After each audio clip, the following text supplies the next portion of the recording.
I went back to meet with them. I was actually the fourth Republican senatorial hopeful from Colorado. So Ken Buck had been there prior to me being there. Most candidates do go back and talk about what kinds of services you can expect from the senatorial committee. And one of the things that I ask is, can you pull domain names? And they said, yes, you can. Yes, we can do that for you. They would have done it for any candidate. When they went to do that, the person just didn't click, is this a private or public version, and that was it. But they have not endorsed me. They will not endorse me pre-primary. So for those people out there saying, well, this is D.C.'s choice, this is another hand-picked choice from the Republicans out in D.C. Well, that's just wrong. It's just wrong. And Ken tried to use that as saying that, you know, I was somehow picked by D.C. But the fact of the matter is, it's the Colorado voters who are the only ones that will make a difference in this race. And look at Senator Bennett. He's out of touch with Colorado voters. He wanted to do the public option when it came to Obamacare. He wanted to use reconciliation that most Coloradans think is an abuse of that procedural maneuver. He is one of 22 senators that wanted cap and trade, voted for yesterday's banking regulations. I mean, on each one of the major votes, he's been out of touch with Colorado voters. And that's why people know that he's vulnerable and that Colorado is a pickup seat and that Jane Norton can win it. Jane Norton can win that. So if, as a Republican, I've got two choices, you and Ken Buck, and you're both good Republicans. Tell me when you get down to the core of it, what's going to be the difference? Now, I believe both of you can beat Bennett. I think he is vulnerable this year. So help me understand, from a Republican's point of view, and you've got to survive till August 10th, and you've got to win that race. What is the crucial difference between the DA from Weld County, Ken Buck, and the former lieutenant governor? Well, I'm a girl first. Let's get down to the easy ones. I hadn't noticed that. Born and raised in Colorado. Is being a girl important in this? No, it isn't. I was trying to be funny, but it didn't go well. No, it's about... Actually, honestly, because there's not that many female Republican senators. Four in the United States Senate.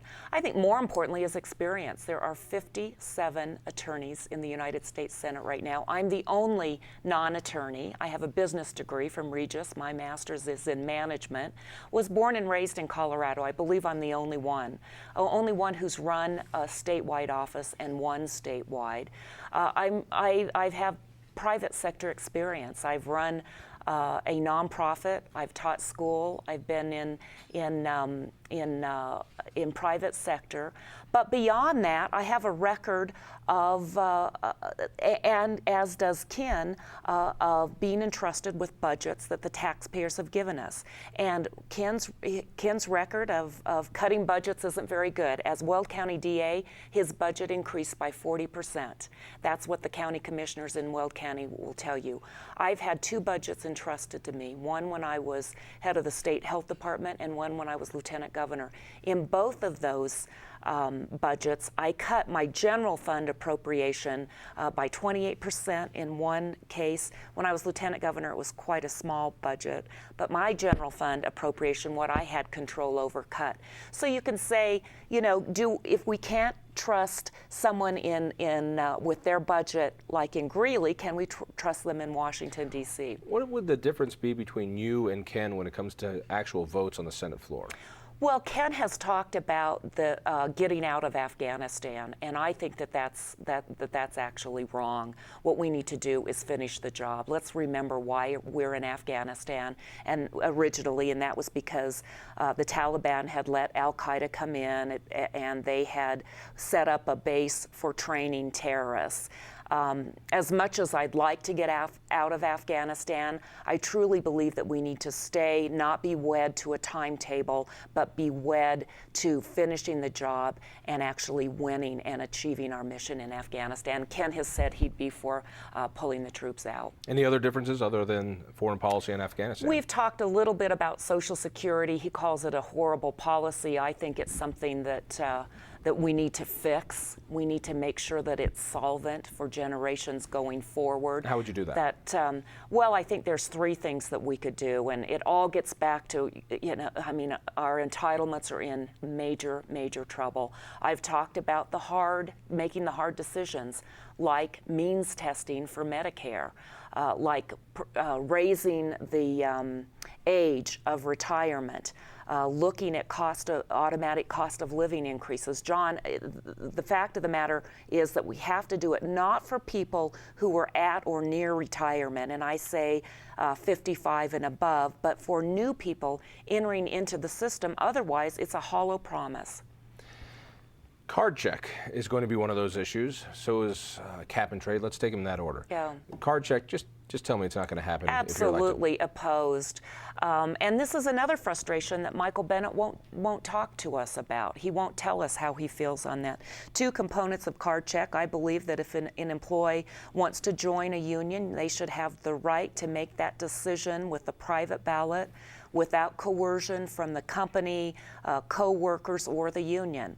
The other, and a very onerous part of card check, is that when a company and a union can't come together on a contract, then the government arbitrator mandates a contract, and that we know that would shutter businesses. So I'm opposed to it. Cap and trade. This is something that's already passed the House. It's sitting waiting for the Senate to pick up.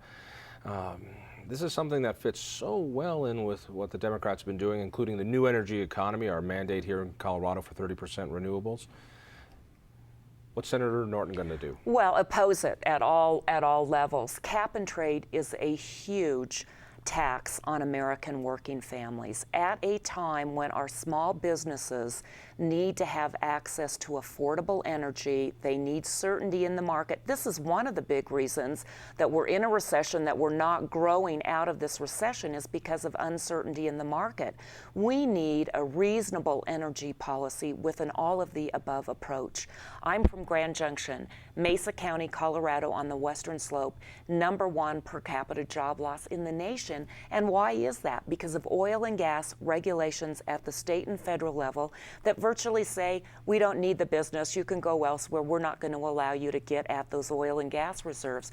So I say, drill in Anwar, drill on the Rhone Plateau, don't have a moratorium in the Gulf Coast. Let's look at nuclear, let's get at solar, wind, but you can't be for jobs and against the people who create them, and that's what a cap and trade policy does.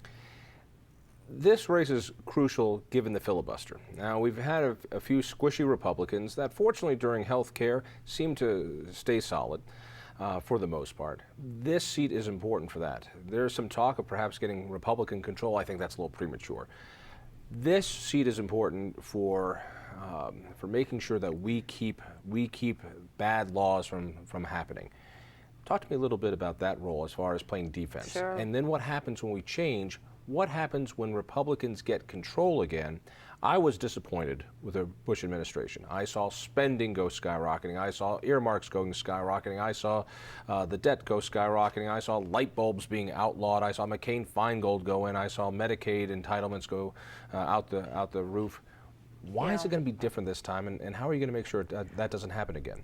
I was disappointed too at the end of the Bush years with the out-of-control spending, but this administration has tripled the deficit in 16 short months. I believe that 41st vote that Scott Brown held so much promise was important because of that filibuster. I've also campaigned with Marco Rubio, Pat Toomey. There's other very good, strong conservatives out there who have a great chance at winning. So when you get to 42 in the Senate, or 43, 44, 45, then you actually get the traction to start changing the debate and the tenor. And when you can do that, you can change, you can actually have an opportunity to change the direction that this country is going in. We don't have the numbers right now in order to do that. There is help on the at least promise for help on the House side come November, and certainly on the Senate side, but we just don't have the numbers to have those majorities right now.